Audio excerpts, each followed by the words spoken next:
sao bố bố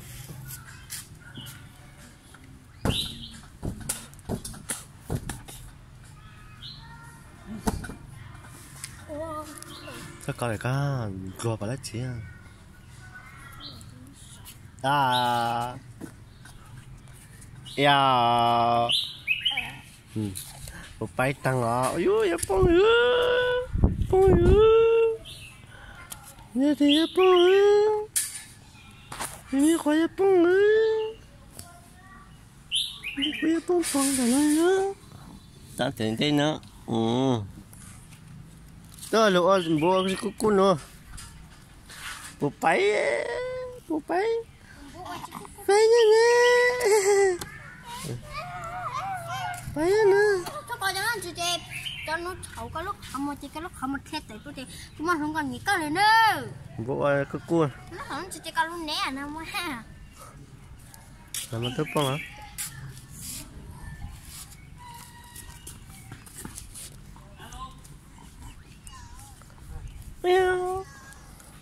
bông như nhau chỉ nó chỉ bùa chỉ cô à vừa nóng quá nè bông cô bùa chỉ cô cô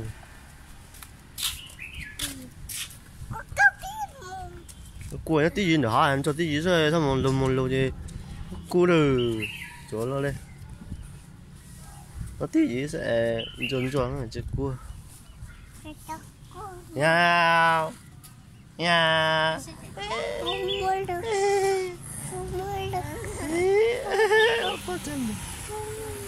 bộ chiếc cua cho mình nè yao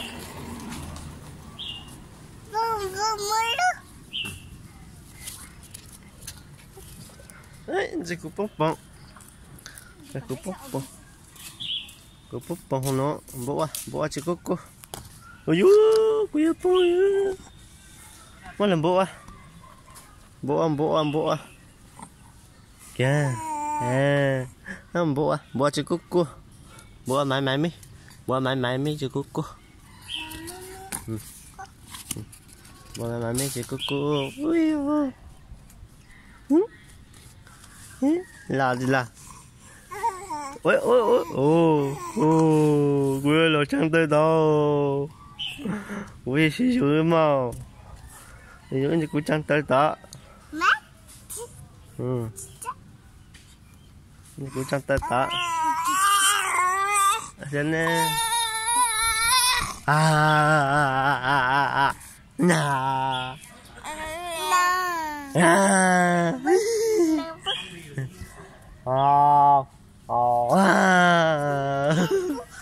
ôi dung mô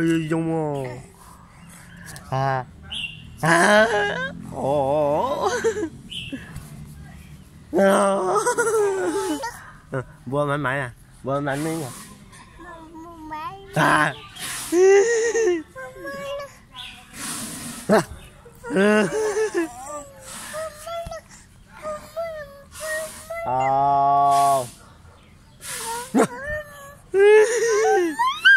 bộ ăn cua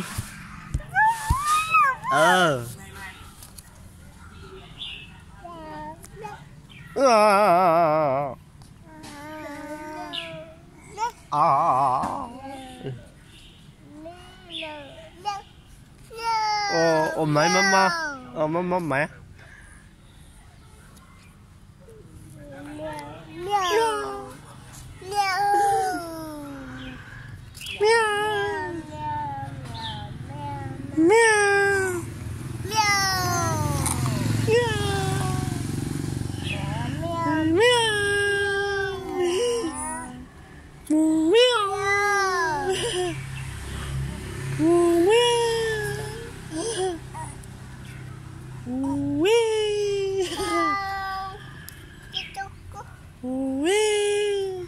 cô bộ chưa cô kìa bộ cô cô mẹ mẹ cô mẹ mẹ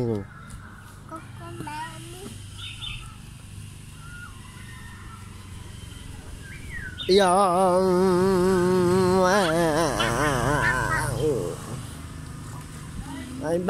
Ai bà. Ê, cái gì nào mới sẽ tới cái pi.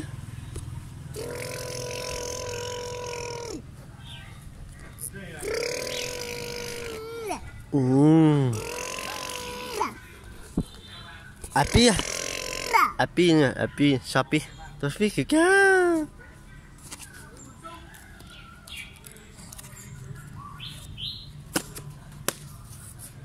Mấy bông bông.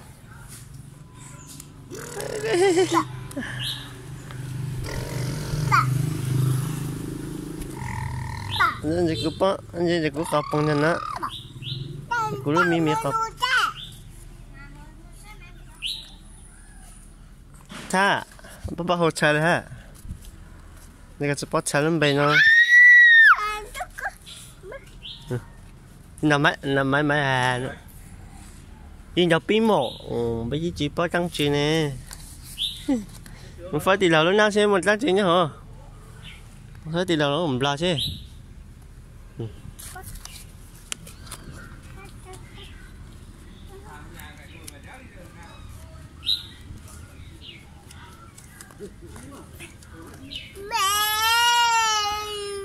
Yo. Ni mấy pa? Mấy pa? Ok. Ni mấy lúc plu ha, ni lúc plu ha. Ok. Kìa. Ni mấy pa? Ni kìa. Ít pa ha. À, là đi. Ít pa. Kìa, ít pa. Ít pa ha. Ít pa nó nè. Ít pa nó hẳn trâu nè. À, ok.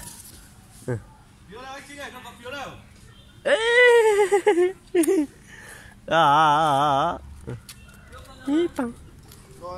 Ít bằng. Mấy bông bông.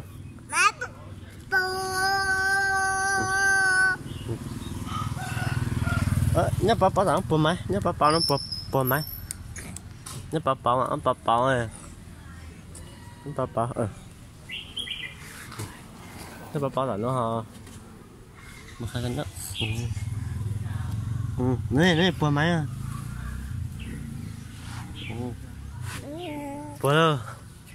bùa máy mà nó gặp bông ôi sợ lên cái kít câu nữa bùa máy mẹ nó có chỉ định máy liền sao ít ăn à chỉ bùa này chỉ tay này chỉ nhớ bảo bên nó nó có tay máy có chứ bây giờ bông này đó tên cho máy bông chỉ cá máy ở máy nè một thứ tuột tàu à một chở tay thứ tuột tàu máy à nó toàn dùng ba nó mới thấp ra bên nó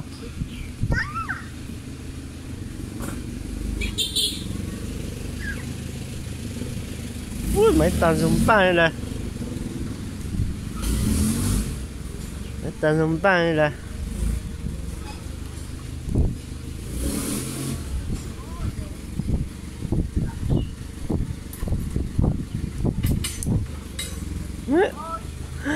mày mua dù đi lấy mày mua dù mày mà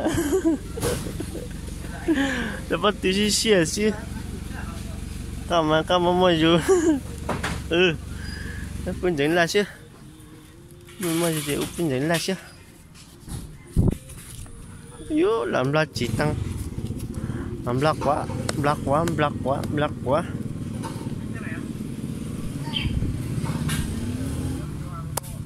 quá ôi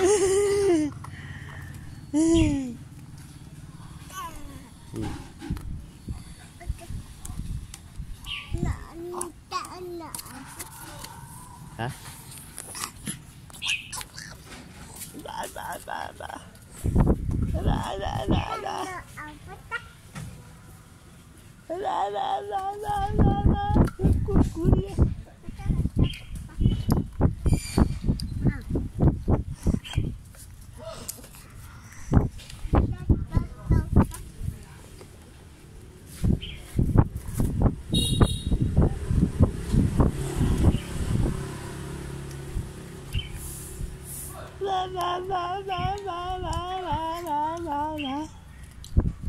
자, 이 안에.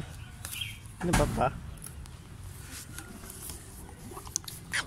오, 오. 오, 짜지, 했네.